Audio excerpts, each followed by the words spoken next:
Welcome, ladies, to the Real Estate InvestHER Show, providing inspiration, strategies, and insight to empower women investors to live balanced and financially free lives. Now, here are your co-hosts, Liz and Andresa. Welcome back, ladies. This is Liz. And this is Andresa. And we are back for another mini-sode where we basically share a story that has happened to one of us in this, lovely game of real estate investing, and something that we could do it in a quick time frame and teach some quick lessons. So it incorporates in your life in a simple way versus maybe the 45-minute usual type of show that we have. So without further ado, Miss Andresa has a lovely story to tell us about a triplex and a bunch of things around it. So go for it. So this story, all the stories, they take so long. So we are trying to be very concise here and focus on the main points and tell you guys a story and great lessons that we learn from it. So let's do it.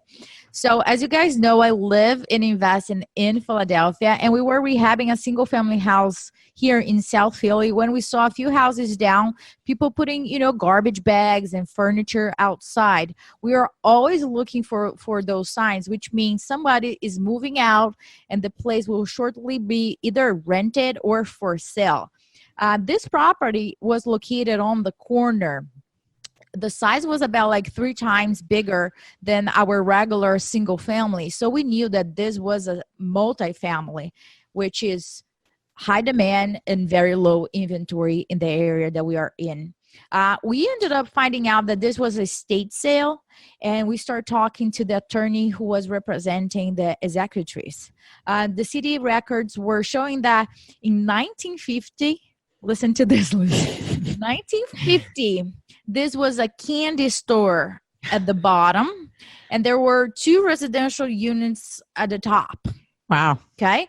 So when we entered the house for the first time, it felt that we were transported back to 1950. Because did it look still like a candy store? Yes. Oh my gosh. But with a lot of stuff, a lot of, Christmas stuff, lots of plates, cups. Was there still candy? No, that's disgusting. No. I love candy. No, I wouldn't have eaten it. I'm like, no, but they still had the places where they put the candies and everything else. It was like a 12-foot ceiling place. Wow. So it looks huge, but the entire house was full of stuff. The family took the things that they really wanted, but all the furniture, and they had collections and collections of cups and plates. And I mean collections, like a lot. Wow. Yeah. So we felt like, okay, cool. The house has good bones, and this is what matters to us. I don't care about all this stuff here. When we ended up doing a couple of, open house where we had like selling everything and all that good stuff, when we were ready for demolition, we were full force. So we built a good relationship with both the attorney and the executrix. She really wanted to sell the property. It was not something, she was not in the real estate business. So we signed the agreement, and very important thing, that area is now more residential than commercial. So foot traffic for a commercial at the bottom would not make sense at this point. So before we even closed on the property, we made an agreement with the seller, and she signed and gave us authorization to start the zoning process prior of closing the deal, because we knew that the zoning process to change the zoning to a commercial and 2 units to a 3 units residential, it takes longer. We were very confident we were closing on this property no matter what. So that's why we started a zoning change request. That was a no doubt about it, because there's costs for that as well. So the first step is to go, in front of the community and explain your plan to them. And our first time in front of the community was a disaster. Literally. I was like, oh my gosh, what's happening? I felt I was in a twilight zone for sure. My architect prepared the drawing so everyone could visualize the plan, and understand one thing. We were not converting the entire place. It was just one unit that was a commercial. We were converting to residential. So the entire community voted against converting the commercial unit into a residential unit. I was so confused. So later on, I asked one of the neighbors that I was, passing by, and I live a few blocks away, so I was often there. So, do you want a commercial unit here? He said, no, I don't. And then we were like, okay, so I am confused, because if you don't want commercial, you voted against the residential. So what's the real point? And then he's like, well, I'm concerned about a lot of people living at the property, like a student, house and everything else. I was like, okay, that's not the goal. And let me, explain what we are looking for.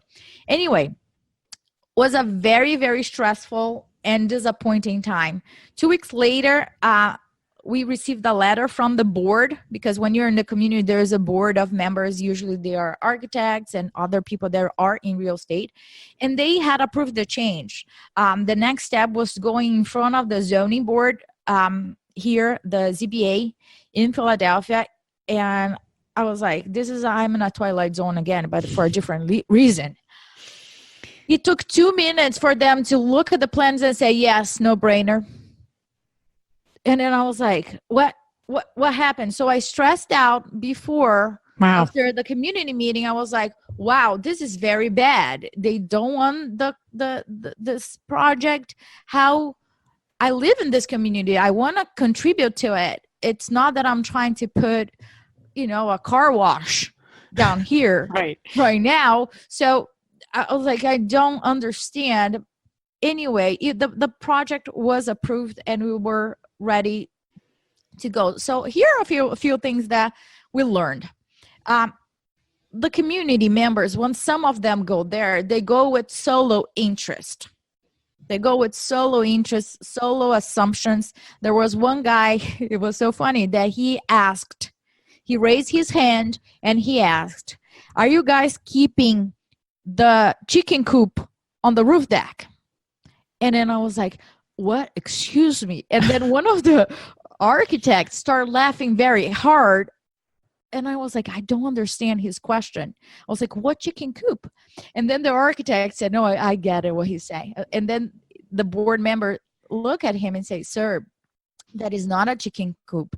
That it's called pilot house. And I was like, I love how he thought there's a chicken coop on that. Chicken coop. Yeah.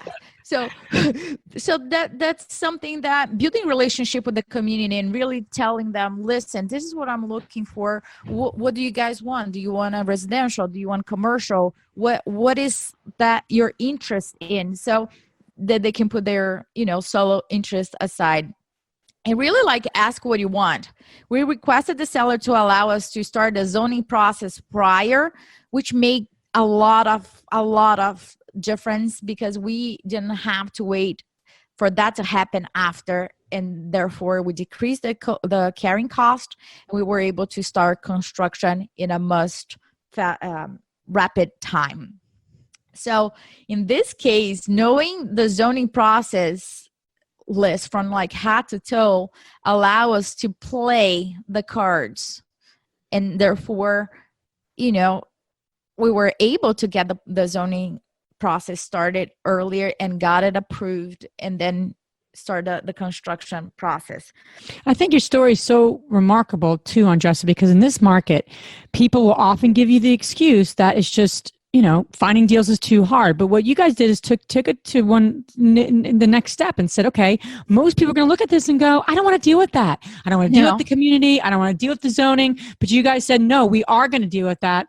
And we're going to have a great project from it, and went through the challenges you did. So my hat goes off to you. That's awesome. Yeah, absolutely. And we built a very good relationship with the homeowner, and we're very, very open to what we are looking to do. They were like, are you going to destroy this entire house? I was like, the layout doesn't make sense for what the needs are right now. And she's like, yeah.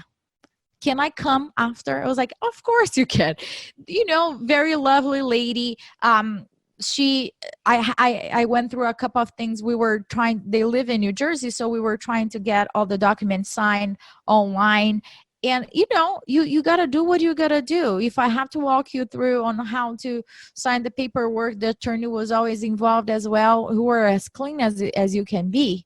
And running your numbers, okay, if worst case scenario you had to do a commercial over there, the numbers will still make sense for us. So we run the numbers in different ways and the deal still makes sense. It's just like when your hair has some knots, you either cut it or don't deal with it, or you just start untying the knots. And that's where, in my opinion, the best deals are, is when you start untying the knots and you have a beautiful property that we bought off the market, and we are looking to hold it for a long period of time. That's awesome. And that's like a success story of persevering and doing what most people aren't willing to do. So awesome stuff. Thanks, ladies, for listening. Hopefully this mini-sode gave you some inspiration, but also some lessons to walk away with in a quick time frame and make it a great day. Great, ladies. So if you have any further questions, if something is not clear, please post it on our Facebook investor community group, and we'll be happy to answer all the questions that you might have. Have an awesome day. Bye-bye. If you enjoyed this podcast and want to receive updates on our next interviews, go to our website, therealestateinvestor.com. There, you can subscribe to our show, become part of our investor community, and get updates on upcoming episodes. If you like our show, please share it with other women who would benefit. And don't forget to leave us a rating on iTunes. We'd really appreciate it.